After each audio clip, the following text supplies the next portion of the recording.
The answer is kinda. Honestly, it's one of those topics I'd really like to discuss. Yo, it's me, Isaiah the Yonko, and welcome to Anime Wednesday. This is going to be the second video uploaded today, so, enjoy, you know what I'm saying? Enjoy. So I've been having a lot of discourse on my city of the internet lately, and it's mainly just this one topic of, is Goku reckless? Now, here's the thing. I say he's kinda reckless, because, everyone is eventually, but there is a specific point in Goku's life, Dragon Ball Super, that I feel like a lot of people say Goku is a bit too reckless in, and more specifically this one thing that a lot of people seem to misjudge, and that is the Tournament of Power. Now, I will admit, there are times Goku is reckless, even Super Goku is reckless, but people hold Z Goku to this pedestal, which is like weird because people act like Z Goku and Super Goku are two different characters, which I only say that Z Goku and Super Goku are not two different characters. Actually, people don't understand that Dragon Ball Z is probably the most stressful period of time in Goku's life ever. Super Goku is a version of Goku where he doesn't have to be stressed out all the fucking time. Remember this, right? There are three major arcs in Z. There's the Namek Saga plus the Saiyan Saga, there's the Android / Perfect Cell Saga, and there's the Buu Saga, right? Now, here's the thing about all three of those arcs. 2 out of the 3 major arcs take place over multiple days, and the Buu Saga was probably the most stressful day in Goku's life ever, right? Now, compare these to Super. Most of the super arcs, at least before the Tournament of Power, are rather stress-free. No, seriously, let's actually think over some of the arcs Super Goku had to do. The Beerus arc. Beerus only showed up to fight a strong opponent. Goku had no reason to believe that his friends were in danger, and the only reason why any of his friends got hurt was because Bulma smacked Beerus. I mean, to be fair, Bulma stands 10 toes on business. He's pushing P all the time. Bulma's best girl, so she has to do that, right? But again, on a technical level, there's no actual danger Goku is supposed to inherently know, right? And when Goku shows up, which he does show up for the Mind Bulma part, but when Goku shows up, his answer to his problem is in the Dragon Balls, and guess what? Unlike most Dragon Ball Z villains, Beerus lets Goku make a wish to get stronger so that they can scrap.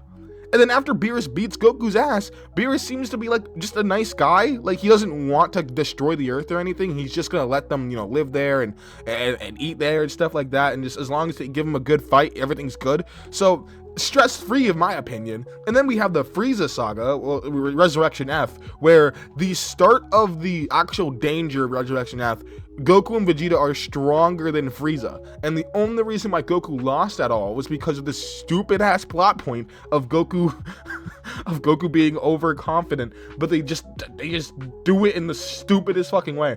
Mind you, I don't hate the plot point of Goku being overconfident. I think that's a actual cool plot point. It's just the execution was stupid as hell, in my opinion. Oh my god. But that's besides the point. Then we have the Universe 6 Saga, right? Or at least the Universe 6 Tournament Saga, right? Or not Saga, arc, my fault. We have the Universe 6 Tournament arc, where the only real danger is the fact that if they lose, the Earth is going to be swapped to a different universe. And Champa admittedly is less chill, but I'd argue the fact that Goku and Vegeta probably have a reasonable doubt to believe that they'd probably be able to beat Champa's ass, mainly because of Vegito. But again, at the end of the day, they didn't lose, so I guess that's a little stressful. And then we have the Goku Black arc, where I'd say is the most Z arc before Moro or Granola that we actually got, where not only did it take over multiple days, but on a technical level, they should have been stressing the entire... Excuse me, I fucking hiccuped. They should have been stressing the entire time, you know what I'm saying? So we have the Goku Black arc, where technically speaking, that's the most Z-like arc we've had. Then we've had the Tournament of Power, then we had all these other arcs. So here's the thing, right? Super Goku is a Goku who is relaxed, who doesn't have to stress as much, right? At least up until the Tournament of Power, and I'd actually say up until Goku Black. Now, with that being said, was Goku being reckless when he proposed the Tournament of Power to Zeno? I'd argue no. As a matter of fact, I even made a TikTok, which I'm going to show you right now, and then we're going to continue the conversation in my normal style. But I did make a TikTok on this, so let's just pop that one up right now. Pop it up, editor. Actually, wait, I'm the editor. My fault. Hold on, I'll just do that. I find it interesting when people bring up this point. I'm not hating on this guy, by the way. I think what he had, it's right, but I want to propose something. This whole thing is in the idea or the question of, Is Goku being reckless when he proposed the Tournament of Power to Zeno? I think not. Even if, actually, no, not even if. Because Goku didn't know Zeno was planning on erasing universes once he asked, there's no reason to believe that he was being reckless, because there's no reason to think that Zeno would have made it a universal erasing tournament. There's no reason to think that. And it's because of this one simple fact. Zeno's only exposure to a tournament is the Universe 7 versus Universe 6 tournament, where the only thing really being wagered, or at least the only stakes, are the fact that the loser does not get a wish on the Super Dragon Ball.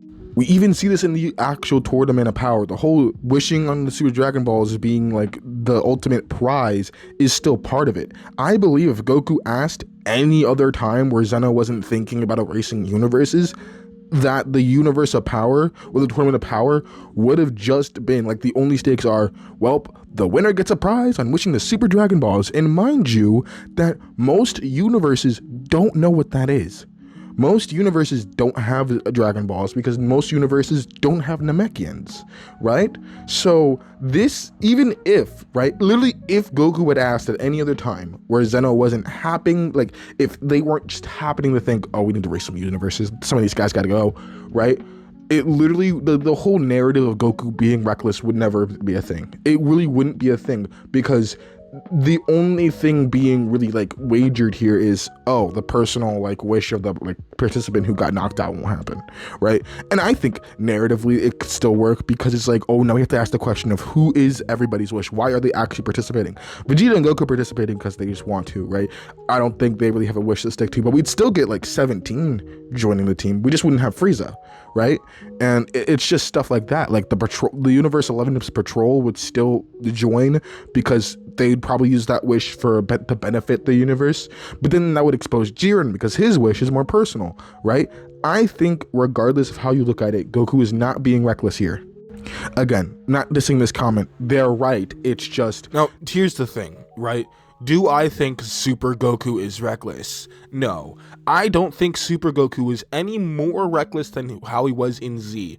I don't know why we put Z Goku in this weird pedestal over Super Goku, at least, when honestly, if Z Goku was in Super, he would do pretty much the same shit Super Goku does in Super. A lot of people like to bring up these like weird things, but like Z Goku does the same things. For example, both Gokus have given a senzu bean to an enemy when they shouldn't have. Yeah, they have their moments of recklessness, but they also have their moments of being one of the most sensible people in the room.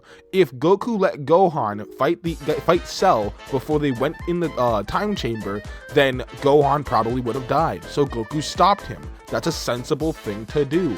In Super, when Broly's freaking the fuck out, Goku is the one who normally calms him, because he knows Broly's doing something he doesn't want to do. They're both sensible people. It's just sometimes they have their hubrises, which makes sense because that's how characters work. But like, this weird idea that Z Goku wouldn't do anything different is like dumb. One comment I got on one of my TikToks is that Goku is reckless because he addresses the gods in a very disrespectful manner, at least in a god's perspective. But I'd like to state that Z Goku does the exact same thing. If not, he does something worse, and that's literally threaten a Kai, like with malice behind it too. Like, are we serious? And even then, I'd argue that Goku disrespecting gods, at least the way he talks to them, isn't that reckless overall if you look at it through Goku's perspective. Every god he's ever met, he's either been extremely stronger than, or the god who's stronger than him is extremely goofy. Like, so he has literally no reason to think that he should treat them in any more respect than he would treat a pal or a friend. We even see this with Zeno, dude. Like, Zeno is, yeah, people have threatened and said, oh, he can erase, but Goku's dealt with people who say that they can erase shit all the fucking time. So when Goku treats Zeno as a friend and Zeno shows a positive outcome to it, there's really no reason why I should think, oh, Goku's being reckless here, because it's a pattern Goku notices. Most gods, most deities, most people who are overtly powerful than him are a little goofy. Like, they tend to be a little goofy, they tend to be a little funny. And the one time Zeno displays his strengths is against a character that Goku believed that if he was just at full power for one last time, he'd be able to defeat. He would have been able to defeat that fucking Zamasu who overtook the entire universe, right? Like, and even then, when Zeno erases the universe, Goku still shows, hey, I'm still tight with Zeno, dog. Like, what are we talking about? I think overall, Super Goku as a character is not as more reckless than Z Goku. I think they have their moments for sure, but I don't think that I would classify them as overall reckless. Like, not like as reckless as sometimes Vegeta was, and Z especially. I think Vegeta mellowed out in that department for sure, but like Z Vegeta, especially Android Saga Vegeta, I think he was probably really reckless, but not like, I wouldn't say he's a reckless character overall. I think Vegeta always has had that bit of sense to him, the same sense that Z Goku has even, but like saying that Super Goku's more reckless than Z Goku is a little weird when I believe Z Goku would have done the same shit Super Goku did. Like, are we serious? Anyway, that was me, Isaiah the Yonko, yapping into the mic, and I'd like to hear your opinion on this. Do you think Super Goku's a lot more reckless than Z Goku? I personally clearly don't, but you know, you can put your comments down below and make sure to hype this video up on mobile and stuff like that. I want to get a video that reaches over 50 hype. I think that'd be super cool if one of my videos got that popular, but you know, anywho, I'll see y'all later on Fantastic Friday or another Anime Wednesday. Bye-bye. It's my happy day, I want to sing it all the day. My best friends are always with me. We sing, we dance, we laugh, we are happy every day. Have fun with us, let's say happy, happy, happy, happy.